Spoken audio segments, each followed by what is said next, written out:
मेरा नाम केतन है और हम लोग मुंबई से ट्रैवल करके यहाँ पर आए थे किसी बिजनेस पर्पस से जयपुर से। तो अभी हमारा जो इशू है, हम लोग ट्रैवल कर रहे थे यहाँ से जयपुर से विशाखापट्टनम, एयर इंडिया जो इंडिया वन है उसके साथ में।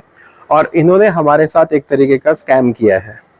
पहले हमें 11 बजे चेक इन करवा दिया। चेक इन करवाने के बाद में इन्होंने हमें बोला कि आप बैठिए, आपका फ्लाइट डिले है। 1 घंटा डिले हुआ। उसके बाद में इन्होंने थोड़ा इधर उधर सब कुछ चेक किया, बोले कुछ इशू है और करके हमारा फ्लाइट कैंसिल कर दिया। बोले technical, due to technical reason हम लोग आपका फ्लाइट कैंसिल कर रहे हैं। तो फिर हमें ये इन्फॉर्मेशन दिया गया कि ये फ्लाइट वापस यहाँ से विशाखापट्टनम जाएगा और वो भी सिर्फ और सिर्फ कैप्टन और पायलट के साथ में। ये बोला गया हमें। तो कोई भी बंदा होगा आज अपनी लाइफ को रिस्क में नहीं डालेगा। तो वो हमें थोड़ा सा ध्यान में आया और हम लोग उसको बोलते हुए हमने बोला कि हम लोग अंडरटेकिंग लेते हैं और हम लोग खुद जाते हैं इस फ्लाइट में बैठ के विशाखापट्टनम, और कुछ भी इशू होता है तो वो हमारा रिस्पॉन्सिबिलिटी रहेगा। तो हमें वहां से मना कर दिया गया। इसके बाद में हमारा थोड़ा बातचीत हुआ एयरपोर्ट के जो इनका स्टाफ है, स्टाफ एयरलाइन का। तो उनके साथ हमारा बात हुआ। तो उनके मुंह से गलती से ये निकल गया कि यही फ्लाइट यहाँ से वापस से भुवनेश्वर जाएगा।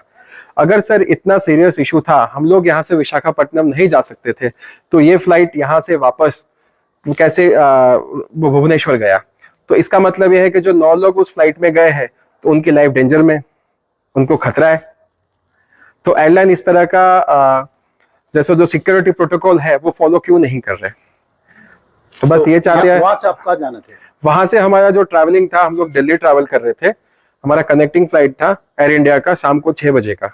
और हमें जो ऑफिशियल इन्फॉर्मेशन दी गई है, 3:50 को ऑफिशियल इन्फॉर्मेशन दी गई है मेल पर कि आपका फ्लाइट आज कैंसिल हुआ है। और दिल्ली कैसे जाएंगे अभी सर हमें यहाँ का जो कोई स्टाफ है वहां से हमें कोई इन्फॉर्मेशन नहीं दी जा रही। जैसे कि आप देख रहे होंगे, ये स्टाफ हमसे बात करने तक तैयार नहीं है। और जैसे देखा उन्होंने मीडिया आया है वो अंदर भाग गए। यहाँ की जो लोकल अथॉरिटी है, जैसे लोकल उड़ीसा पुलिस, और उन्होंने हमें बहुत अच्छा सपोर्ट किया, हमें समझाने की कोशिश भी की कि जो भी है आप एक बार मिलकर सॉर्ट आउट कर लीजिए। बट कोई हमसे बात तो करे आके, कोई हमसे बात करने तैयार नहीं है यहाँ पर। तो क्या करोगे आप? सर क्या करेंगे, खड़े एयरपोर्ट पर लास्ट 3:50 से लेकर टिल अभी तक। कितना पैसेंजर थे? 9 लोग थे। 9 लोगों में से हम 3 लोग हैं। किसी को चेन्नई जाना है और किसी को दिल्ली जाना है। बाकी सबको उन्होंने लोकल थे तो सर वो लोग तो निकल गए, बोले हम लोग कल चले जाएंगे, उनको कोई इशू नहीं था।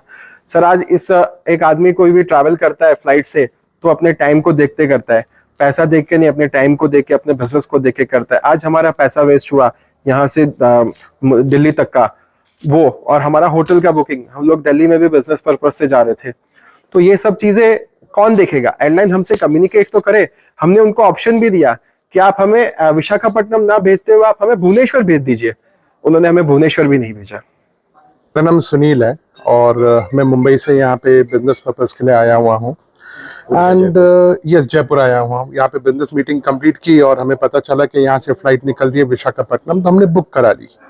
हमें पता नहीं था कि यहाँ पे ये क्या स्कैम चल रहा है। यहाँ पे फ्लाइट, एक तो हमको यहाँ पे बोला कि ये टाइम पे चेक इन करना है, रेगुलर टाइम पे हम लोग चेक इन हो गए।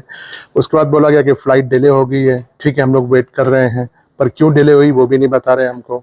उसके बाद बोल रहे हैं ये ड्यू टू टेक्निकल रीजंस ये फ्लाइट कैंसिल हो गई है। अब ये फ्लाइट कैंसिल हुई वो हमको लगभग 1.25-2 घंटे के बाद बताया गया कि फ्लाइट कैंसिल हो रही है। और क्यों कैंसिल हो रही है इतना ही बता रहा है कि टेक्निकल रीजन से हुई है।